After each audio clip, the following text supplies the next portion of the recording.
Então, vamos lá. E aí, pessoal, tudo bem?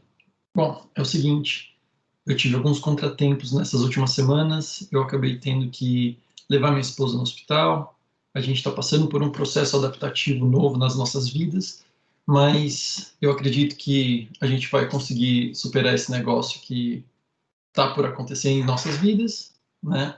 E em breve eu acredito que seja uma notícia muito positiva para mim, para minha família e para todo mundo, tá? Depois eu conto com mais detalhes quando a gente estiver presencialmente, ou eu posso contar quando a gente estiver online, tá? Eu fiquei de dar algumas matérias para vocês e eu não queria simplesmente pedir para vocês assistirem alguma coisa que eu não tivesse criado, que eu não tivesse ajudado a montar e fazer uma composição para as aulas de vocês, tudo bem? Então, o que está acontecendo, o que eu vou pedir, o que a gente vai fazer hoje, a gente vai falar sobre o metabolismo energético, tá legal? Vou compartilhar minha tela com vocês.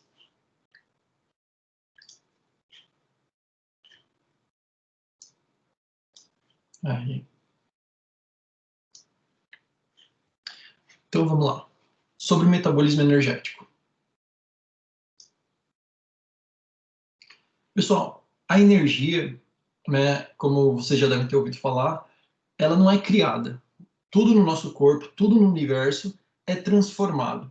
Então, quando a gente pensa o que seria energia, quais são as possibilidades de energia, a gente pode imaginar que é tudo aquilo que é capaz de realizar um trabalho, modificando, obviamente, a matéria, né? Então, se a gente pensa na capacidade de trabalhar, a gente está, com certeza, tendo aí reações químicas, reações metabólicas, reações até de calor, né? Ou coisas que vão ajudar a gente a ter o nosso gesto motor ou a nossa força mecânica. Então, por exemplo, a energia química, ela usa átomos e moléculas. Então, se a gente precisa de uma realização metabólica dentro do nosso corpo, a gente precisa que as nossas células, os nossos átomos, as nossas moléculas estejam trabalhando ativamente para que algum resultado químico, algum resultado orgânico seja alcançado. Uniões químicas, ou seja, átomos quando se unem, eles demandam energia, ou seja, a gente precisa fazer com que exista uma moeda energética para que esses átomos se unam, se acoplem. Então, a união de átomos, a gente gera moléculas. Então, vocês devem ter estudado nas aulas de biologia ou talvez nas aulas de física um pouco sobre bioquímica. E nas aulas de bioquímica, vocês devem lembrar, né, quando os elétrons, né, com cargas positivas e negativas se encontram e faz com que aconteça aí uma união dos átomos, né? Então, quando a gente une os átomos, a gente precisa de energia. Quando nós rompemos os átomos também, as ligações entre os átomos, a gente também gera energia. É mais forte ainda quando se rompe a união dos átomos, né? Então, a energia nada mais é do que uma grandeza física que se transforma de acordo com a demanda, tá legal? No metabolismo energético, pensem comigo. O metabolismo energético é o conjunto de reações químicas que produzem a energia necessária para a realização das funções vitais dos seres vivos. E seres vivos a gente fala desde uma bactéria, desde um vírus também, as plantas, os vegetais, os humanos, os animais em si, né? Quando a gente falar de células eucarióticas, a gente vai estar falando especificamente dos animais, tudo bem? É um processo contínuo de mudanças químicas que permite o crescimento, das funções, o crescimento e as funções normais. Ou seja, o metabolismo é tudo que estiver acontecendo dentro do seu organismo e que esteja fazendo com que o seu corpo tenha suas funções básicas, suas funções que você já espera que aconteçam naturalmente. Desculpa. É o resultado do anabolismo e do catabolismo. A gente vai partir para cada um deles ali. Mas de antemão eu já vou dizendo que anabolismo é quando a gente utiliza de pequenas estruturas, né, seja via alimentação, seja algum tipo de entrada no nosso organismo, para a composição de estruturas maiores. Né? A gente pega, por exemplo, une alguns átomos menores. Ao unir esses átomos menores, a gente forma uma molécula. Então, nesse processo está acontecendo um anabolismo, porque a gente está transformando pequenas estruturas em grandes estruturas. A mesma coisa acontece se a gente pega as moléculas de glicose, muitas moléculas de glicose unidas, a gente vai acabar formando um glicogênio, tá legal? E o catabolismo é o contrário. Quando a gente tem moléculas grandes ou estruturas grandes e a gente quebra as estruturas em estruturas menores, a gente está falando aí de um processo catabólico, de um processo de catabolismo. Então, nós temos como fontes de energia para o nosso metabolismo os carboidratos, os aminoácidos e os lipídios.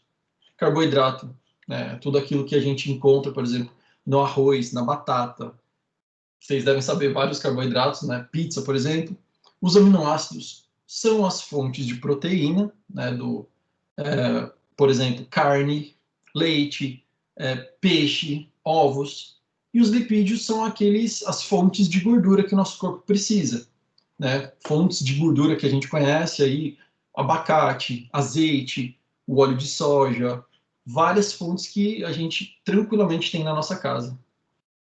Então, como estava dizendo, o anabolismo são as reações químicas que permitem a formação das moléculas mais complexas. São reações de síntese. Então, lembre-se, sempre que nós falarmos de síntese, ou vocês ouvirem falar de síntese, a gente está falando de construção, a gente está falando de momento em que alguma estrutura, algum órgão, algum tecido, por exemplo, ele está se transformando em algo maior, tá? Síntese, no geral, a gente vai estar falando que é uma construção. É fazer novas ou a substituição de substâncias.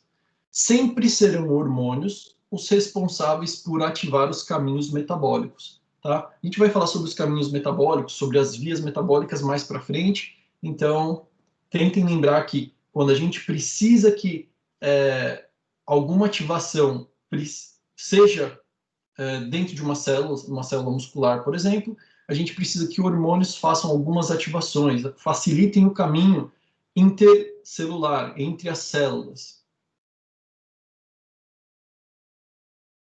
Não tinha nada aqui. Vamos ali para o catabolismo, tá? O catabolismo são as reações químicas para degradação das moléculas. São reações de degradação, ela quebra, né, estruturas, e geralmente são por oxidação química.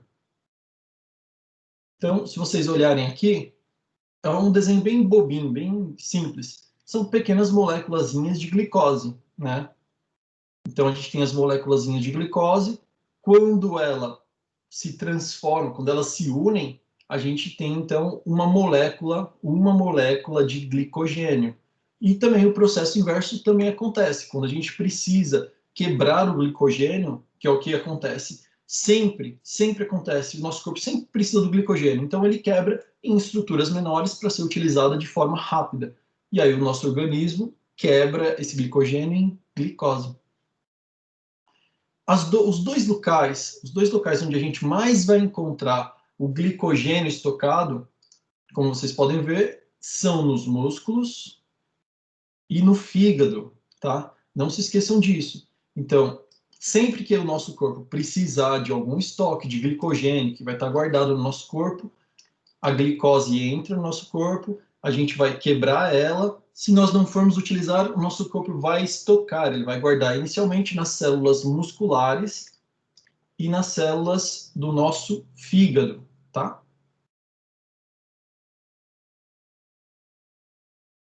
Bom, a taxa metabólica é um limiar de energia liberada pelas moléculas utilizando de oxigênio e descartando o dióxido de carbono, tá? É bem simples. O que é a taxa metabólica? É a taxa de energia ou o limiar de energia liberado das moléculas utilizando do oxigênio e descartando o dióxido de carbono, tá? Então, quando a gente fala, tá soltando gás carbônico, tô respirando, as plantinhas recebem gás carbônico, a gente está falando aí do dióxido de carbono. Então, a gente vai estudar mais para frente também, vou falar com a professora de biologia de vocês, para a gente fazer uma semana aí dos processos bioquímicos, da respiração, de todas as vias respiratórias, das vias circulatórias, para que a gente consiga dar contexto para vocês, para que vocês possam passar tranquilamente pelas provas de vestibular, de vestibulindo, que vocês desejarem estar estudando para frente, tá? A taxa metabólica basal é a taxa em repouso. Então, se você perguntar, né, qual que é a sua taxa metabólica basal, quando que isso acontece? Quando você encontra a sua taxa metabólica basal? É quando o atleta, a pessoa, qualquer pessoa estiver em repouso, quando ela não estiver em atividade. Tudo bem? A gente também chama, o momento em que a pessoa está com a taxa metabólica basal, a gente também chama do momento de homeostase, tá? É um momento de equilíbrio. Vamos lá, agora a gente vai entrar aqui nos macro e micronutrientes. Macronutrientes, a gente conhece tranquilamente, a gente já passou, a gente come eles praticamente todo dia. Arroz, feijão, batata, macarrão, bife, saladas. Então, a gente vai encontrar esses macronutrientes todos os dias nas nossas alimentações, tá? Então, só uma coisa. Os carboidratos, né? Os carboidratos, quando a gente bota ele para dentro do nosso organismo, nós temos algumas formas que a gente pode, como eu posso dizer para vocês, reconhecê-los. Nosso corpo não vai se importar tanto com isso. Ele vai metabolizar tudo que vocês colocarem para dentro, ele vai descartar alguma coisa que esteja sobrando, vai estocar também, caso você esteja passando por algum tipo de necessidade naquele período, mas, no geral, tudo que a gente acaba colocando a mais, né, como nutrientes, os micronutrientes, o nosso corpo acaba descartando. Agora, se você colocar mais carboidratos para dentro do nosso corpo, você se alimenta mais do que você precisa, ele vai ficar estocando isso, tudo bem? Dos carboidratos, a gente tem aqui os monossacarídeos, os oligosacarídeos e os polissacarídeos. O que são os monossacarídeos? São aqueles átomos, né, ou moléculas que elas são compostas de apenas um sacarídeo, né, de apenas um tipo de açúcar. Nesse caso, a gente tem como monossacarídeo, a gente tem a ribose, tem a desoxirribose, tem as hexoses. São as moléculas mais simples que não são tão compostas, que não são tão grandes para serem quebradas ou utilizadas pelo nosso corpo. Elas são moléculas bem simples, tá? Os oligosacarídeos, eles já são as moléculas formadas por dois átomos diferentes ou dois açúcares diferentes. Eles são, por exemplo, a sacarose, a lactose, maltose. Então, é um pouco mais complexa, mas ela ainda assim é bem simples, tá? Aí depois vem os polissacarídeos, que são dois, três, são mais de um tipo diferente de átomo, de composição dentro desse açúcar. Tá legal? E aí dos polissacarídeos a gente tem o amido, a gente tem celulose, a gente tem pentose, não, pentose não, a gente tem os amidos, as celuloses e outros tipos de carboidratos que são maiores, que no geral a gente vai acabar quebrando para utilizar como fonte de energia, ou de forma aeróbia ou de forma anaeróbia. Tudo bem? Agora, para que servem? Para que servem os carboidratos, né? Eles, de imediato, eles são a primeira fonte de energia que o nosso corpo utiliza, né? Se a gente precisar de alguma coisa de alguma fonte de energia, a primeira coisa que o nosso corpo vai utilizar são dos carboidratos. Então, o corpo ele sempre vai dar preferência aos carboidratos e ele também é um ativador metabólico, um ativador metabólico, tá? Então, se você não coloca carboidrato para dentro do seu corpo, você não estimula a insulina, porque para estimular a insulina você precisa colocar carboidrato para dentro. E o que seria a insulina? A insulina é um hormônio importantíssimo que nós temos no nosso corpo, que transforma, que dá a permeabilidade, faz com que todas as células do nosso corpo fiquem permeáveis, ou seja, que ela fique preparada para receber nutrientes, para receber os outros hormônios, para receber as vitaminas que são essenciais para que o metabolismo continue funcionando, tá?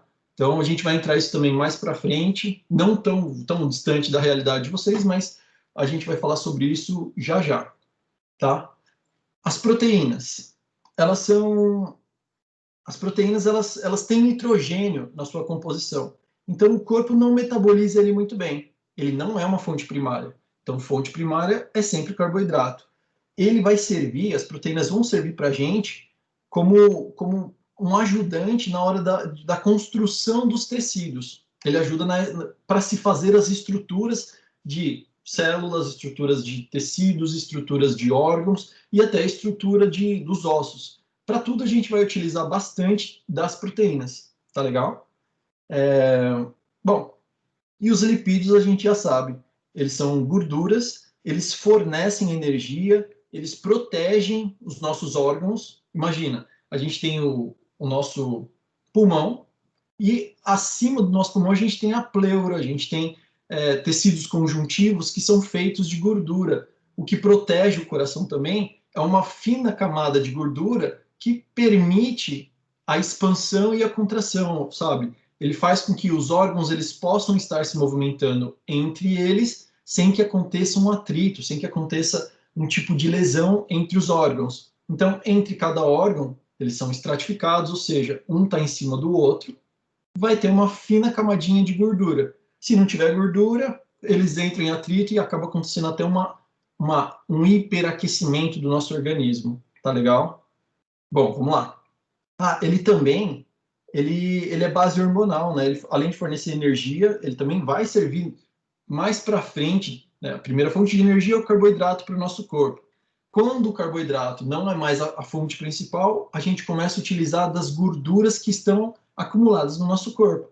Quando a gente vai utilizar dessa energia, dessa gordura aí, a gente fica mais tempo numa fase aeróbia de exercício ou de atividade. Tá legal? E ele também é supressor da forma, ele também é formador de hormônios. Né? Muitos dos hormônios que a gente tem, que os homens e as mulheres têm no corpo, eles são feitos à base de gordura. Tá legal? Agora vamos entrar nos micronutrientes. São pequenas moléculas em quantidade de substâncias. A gente vai ver como principais micronutrientes as vitaminas e os minerais, tá? Então, as vitaminas são estruturas que não sintetizamos, ou seja, sintetizar significa fazer, significa construir. A gente não constrói, a gente não faz vitamina. Então, a gente precisa conseguir essas vitaminas de algum lugar que seja externo dos alimentos, né? Então, a gente precisa inserir na nossa dieta, na nossa alimentação, todo tipo variado dessas vitaminas. E as fontes principais de vitamina não é o Centrum, não é o Calgifor-C, não é o ginkgo biloba, não é ginseng. A gente precisa comer através ali, ó, dos vegetais, tá? São os vegetais, das frutas, que a gente vai encontrar todos os tipos de vitaminas. A gente não pode ter uma dieta pobre, a gente precisa ter uma dieta que seja rica em variedade e em cores, tá legal? As vitaminas, elas podem ser lipossolúveis ou hidrossolúveis. O que são lipossolúveis ou hidrossolúveis? São as vitaminas em que elas necessitam, né, que elas têm em sua composição, onde elas vão ser utilizadas, né? Essas aqui, a vitamina A, vitamina D, vitamina E, vitamina K, potássio, né? Elas só vão ser utilizadas no nosso corpo através da gordura. E as outras que são utilizadas através da água é a vitamina B, niacina, biocina, vitamina C, o ácido pantotênico. Então, é necessário que, apesar da gente estar utilizando dessas vitaminas através dos alimentos, que a gente também esteja se hidratando, que a gente esteja utilizando das fontes diferentes dos principais macronutrientes, para que elas, como solutos, tenham uma solução, que elas sejam solúveis dentro de um meio. Tá legal? Opa. E os minerais mais básicos, né? A gente precisa encontrar eles, né? A gente não vai encontrar eles praticamente dos organismos vivos. A gente vai encontrar eles, no geral, de alguns tipos de vegetais, de alguns tipos de legumes que acabam absorvendo esses minerais do solo. Né? Então, eles vão absorver do solo o cloro, o ferro, o potássio, o magnésio, o cromo, vão ficar contidos no corpo, né, desses vegetais, e aí a gente comendo esses vegetais, essas frutas, a gente acaba trazendo esses sais minerais ou minerais para o nosso organismo, para o nosso para o nosso equilíbrio homeostático. Nós sempre vamos encontrar as vitaminas nos alimentos.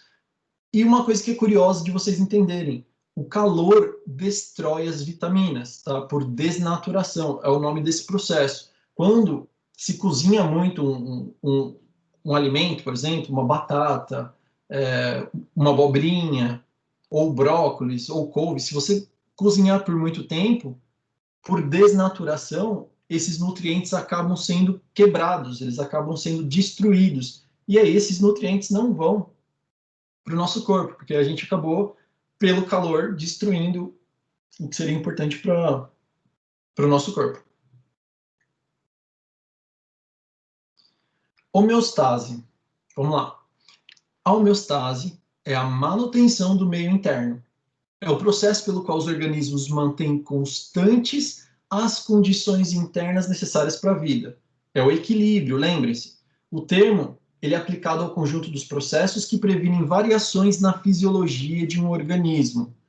Então, sempre que alguém falar, vou tentar manter a minha homeostase, obviamente a pessoa está querendo ficar descansando, querendo ficar bem de boinha, porque ela não quer mexer muito com a taxa metabólica basal dela, tá? Então, taxa metabólica basal é só vocês lembrarem da homeostase. Vamos lá, vamos para o sistema respiratório.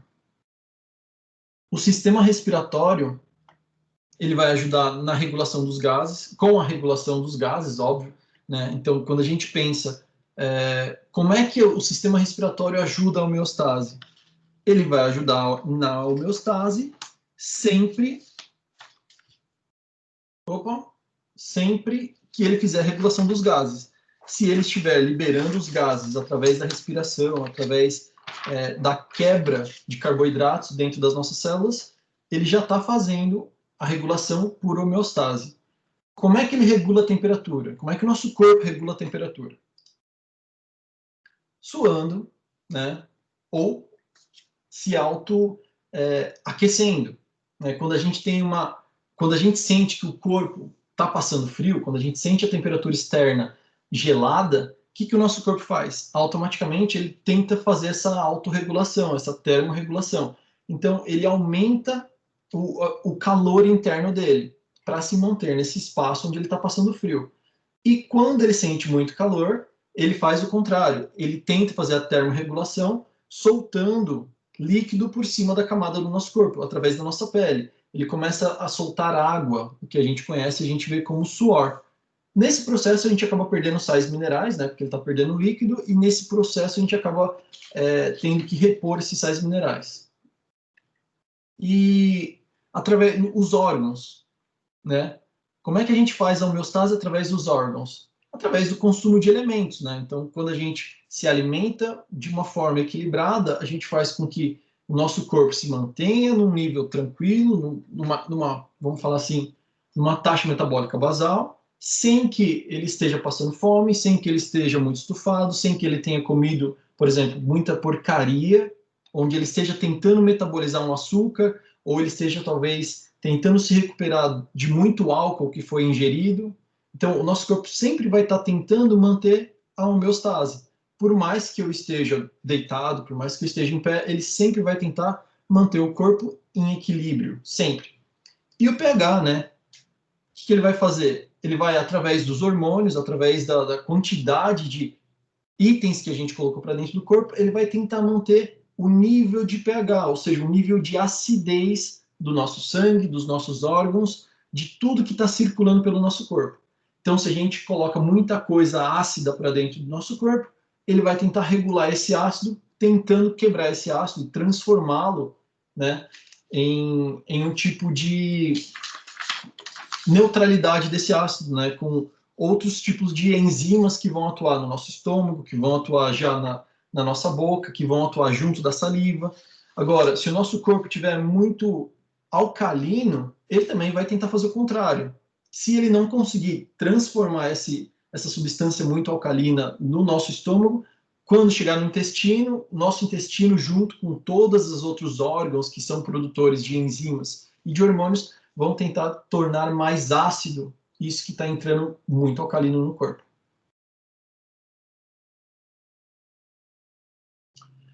Exercício. Bom, o exercício em si, as práticas de atividades, elas vão estimular a amplitude da homeostase. Como que isso acontece? Como que ele estimula a amplitude da homeostase? Quanto mais você treina, quanto mais você se estimula a fazer um exercício, mais o seu corpo fica preparado para a próxima atividade.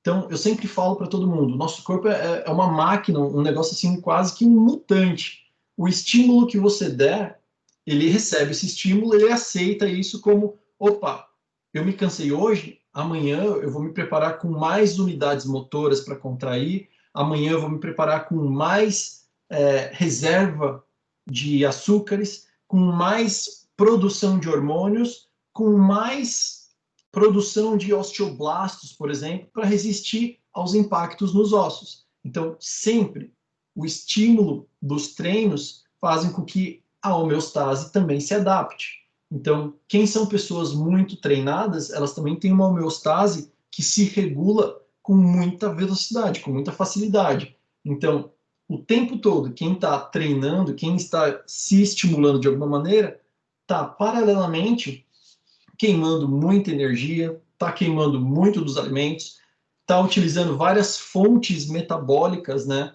de energia, e a gente fala que é mais ou menos como se fosse um veneno. Né? Por que é um veneno? Porque dependendo da dose do que você toma de veneno, se você tomar pouco, você acaba dando pequenos estímulos para que você crie mecanismos de proteção interna do seu organismo. Agora, se você tomar muito de uma vez, você acaba morrendo, não tem jeito. Então, é mais ou menos assim que funciona a homeostase.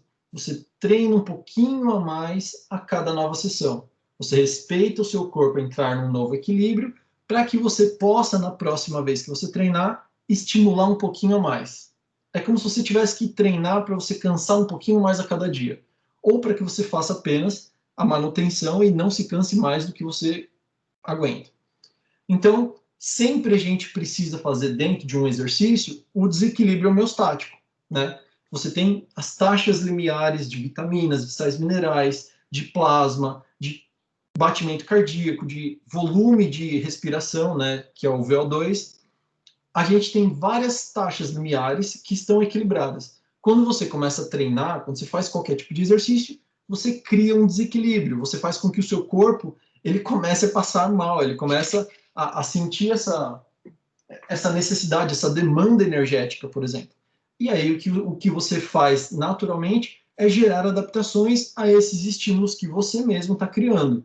E essas adaptações, elas queimam o carboidrato que está no seu corpo, elas queimam as reservas adiposas ou as gorduras que estão estocadas no nosso corpo. Ela faz com que você gere hipertrofia, ou seja, a sua massa muscular aumenta. Quando a massa muscular aumenta, automaticamente você também faz com que organelas citoplasmáticas, ou seja, as organelas que estão dentro da sua célula também acabam crescendo, elas também acabam se desenvolvendo, porque você tem aí uma necessidade, uma demanda biológica, uma demanda bioquímica, uma demanda metabólica, vamos dizer assim.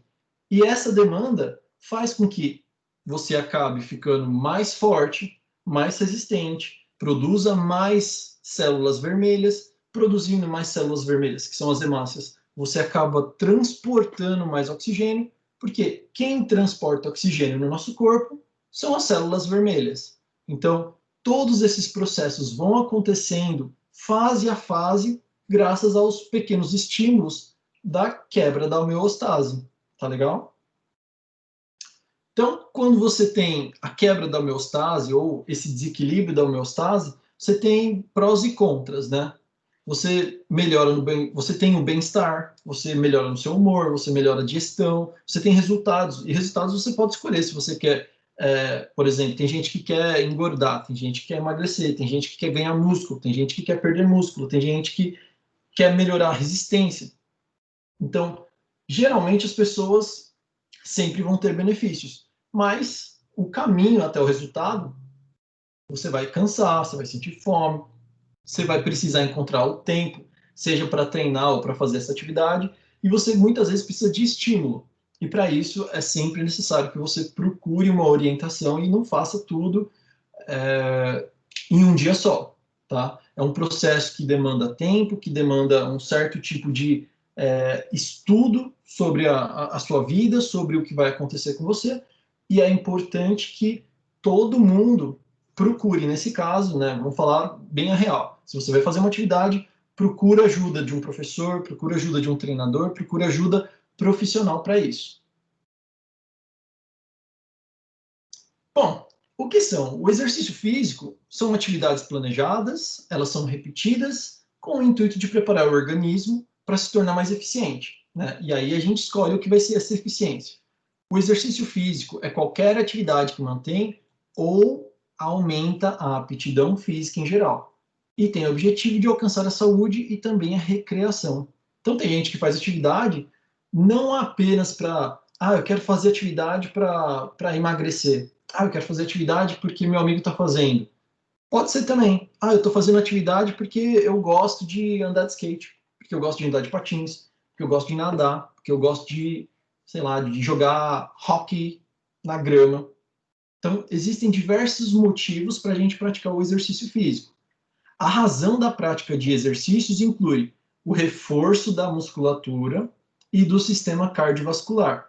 O que é o reforço da musculatura? Quando você estimula movimentos, gestos motores, naturalmente você está estimulando a estrutura interna do seu corpo, os ossos estão se mexendo, seu sistema esquelético está se mexendo, as suas articulações estão se preparando, os seus músculos estão dando uma boa resposta para você, e gradativamente você acaba, paralelamente, ativando seu sistema cardiovascular, ou seja, você vai melhorar a sua circulação sanguínea, então o seu sangue arterial e o venoso, eles vão chegar com mais eficiência para o seu coração e para todas as partes do seu corpo. Todo o sistema periférico vai receber um sangue mais oxigenado, vai melhorar a sua circulação, vai prolongar a sua vida. O aperfeiçoamento das habilidades atléticas, ou seja, quem pensa em fazer algum tipo de performance pelo esporte, vai melhorar muito, porque você ativa várias unidades motoras, o recrutamento muscular é melhorado e vocês acabam tranquilamente melhorando todas as suas capacidades e as suas habilidades. A perda de peso e ou a manutenção de alguma parte do corpo. Sempre vai ter gente que quer dar aquela enxugadinha, sei lá, no braço para não ficar com tchauzinho. Tem gente que quer perder aquela gordurinha da costela. Tem gente que tem aquela gordurinha na pochete. Então, naturalmente, o nosso corpo vai perdendo essa gordura, vai perdendo esse tecido adiposo, que é uma reserva de energia para o nosso corpo, e vai chegando nos seus resultados. Então, né, a atividade física, ela vai, graças aos movimentos, ela vai te deixar com o sistema humoral, né? O humoral não é de humor, mas é o sistema da proteção interna do corpo, são as células brancas, as células brancas, é tudo aquilo que é relacionado à imunidade da pessoa, tá? Vai melhorar o sistema cardiovascular, o coração vai ficar mais forte, porque o coração nada mais é do que um grande músculo com 4 cavidades que fazem essa coisa de receber um sangue com pouco oxigênio, né, com um sangue com pouco oxigênio e fazer essa troca gasosa até que você passe todo o seu sistema cardiovascular recebendo e passando esses gases que são importantíssimos para o nosso corpo.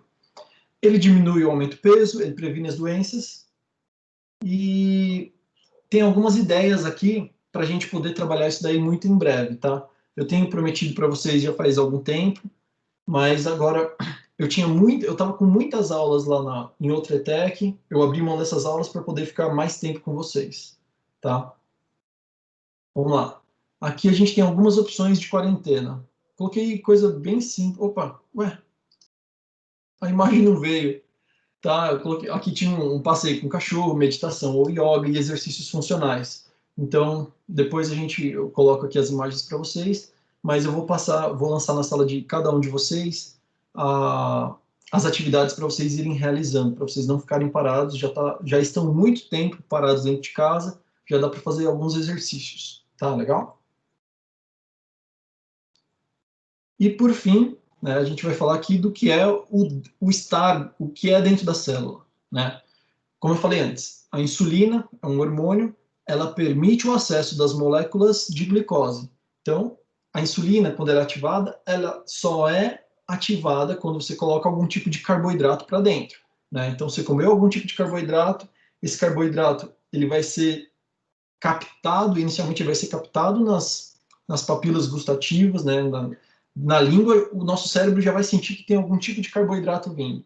Quando ele chegar no nosso estômago, nosso corpo, nosso cérebro já vai sentir que precisa de insulina para que todas as coisas que estão sendo estimuladas cheguem aos seus devidos locais, devidos estímulos. Então, a insulina permite o acesso, pois ela deixa as células permeáveis, ou seja, o que é permeável? É aquilo que você consegue atravessar de um meio para o outro. É como se você tivesse uma capa. É como se a célula, ao invés dela ficar totalmente fechada, é como se ela ficasse igual uma peneira. Ela ficasse permeável. Ou seja, ela permite que aconteça a troca entre as células, uma troca intercelular, seja de nutrientes, seja de vitaminas, sejam de proteínas, de enzimas. Nesse caso, a gente está falando de moléculas de micronutrientes também. Tá legal? Então, a insulina permite o acesso das moléculas de glicose, ok? Com o oxigênio presente ou sem o oxigênio, a glicose se rompe. Ou seja, a glicose vai ser quebrada, a gente vai romper essa glicose, e isso pode estar acontecendo quando o oxigênio está presente ou sem o oxigênio presente. Nós vamos chamar de respiração celular aeróbia ou respiração celular anaeróbia. Então, quando a gente falar que a gente vai utilizar da quebra da glicose, se a gente vai quebrar a glicose, então a gente está falando aí da respiração celular aeróbia ou anaeróbia, tá? Quebra de glicose é respiração celular aeróbia ou anaeróbia. A gente vai entrar nisso daí com detalhes mais para frente. E nos vegetais, quando a gente falar da tal da respiração celular, é a tal da fotossíntese, tá? É aquela coisa que a luz solar vem até as plantinhas fazem todo aquele processo químico da produção do ATP delas, graças a esse tipo de recepção da luz solar, tá bom? Então, quando a gente falar aqui de respiração celular, vocês têm que lembrar que é produção de energia. A respiração celular é produção de energia. No corpo humano, nas células eucariotas, respiração celular aeróbia ou anaeróbia, tá? Não se esqueçam disso. Respiração celular e fotossíntese. Essas são as maneiras da produção de energia das células, tá legal? Bom, a mitocôndria começa a reagir com glicose mais oxigênio, que é igual a água, né, vai gerar através da água, através da hidrólise, mais dióxido de carbono e vai gerar energia. A gente vai entrar isso um pouquinho mais para frente, mas eu quero que vocês entendam que na respiração celular, através da hidrólise, a gente vai acabar liberando moléculas de dióxido de carbono e gerar energia. A energia é armazenada pela mitocôndria como ATP, adenosina trifosfato, tá? Essa moléculazinha aqui, o P, o fosfato eles escrevem, né, com pH. Então, energia é armazenada pela mitocôndria como ATP, adenosina trifosfato. Quando o corpo necessita, ele utiliza o ATP, adenosina trifosfato, deixando um ATP livre. Ou seja, quando o corpo necessita, ele vai utilizar o ATP e ele não vai eliminar o ATP, ele vai romper dos fosfatos, desses 3 fosfatos, transformando, deixando livre o ATP. Ele vai quebrar essa ligação que tinha 3 fosfatos. E aí, o que eram 3 fosfatos? Trifosfato. Agora, quando você quebra, você fica só com 2. Então, vai virar adenosina difosfato. E ele vai ficar livre. Então, todo ADP, adenosina difosfato livre, volta a se tornar, mais para frente, um ATP, caso precise. Então, nós temos aqui, ó, dentro da célula, reações que são exergônicas e reações que são endergônicas. As exergônicas são as reações que fornecem energia, como a degradação, por exemplo, das moléculas maiores em ATP. Tá? Então, quando você tem uma molécula grandona, né, quando você tem uma molécula e você quebra essas moléculas, você está gerando energia. Então, se você quebrou a molécula, você está tendo uma reação de alto impacto, de alta energia, então é uma reação exergônica. Agora, quando você tem reações que absorvem energia, ou seja, que fazem a construção de moléculas pequenas para moléculas maiores, então a gente tem uma reação endergônica. Dá para a gente imaginar mais ou menos assim. Se você tem uma reação que você quebra energia, você quebra, na verdade, as ligações dessa molécula, então, se você está quebrando para gerar energia, ela é exergônica. Se você está juntando moléculas para futuramente utilizá-las, você está juntando moléculas para futuramente utilizá-las, então ela está demandando, ela está precisando de energia. Então é uma reação endergônica. Tudo bem? Bom, é isso aí, galera. Essa era uma das aulas que eu ia dar para vocês. Aliás, é uma aula que eu acabei dando aqui assim, mas está sendo remota. E eu vou subir uma atividadezinha para vocês relacionando todas essas coisinhas que eu passei aqui agora. Tá legal? Então, um forte abraço, espero que vocês tenham entendido. Quem tem dúvidas, me manda mensagem. E é isso aí, gente. Valeu! Valeu!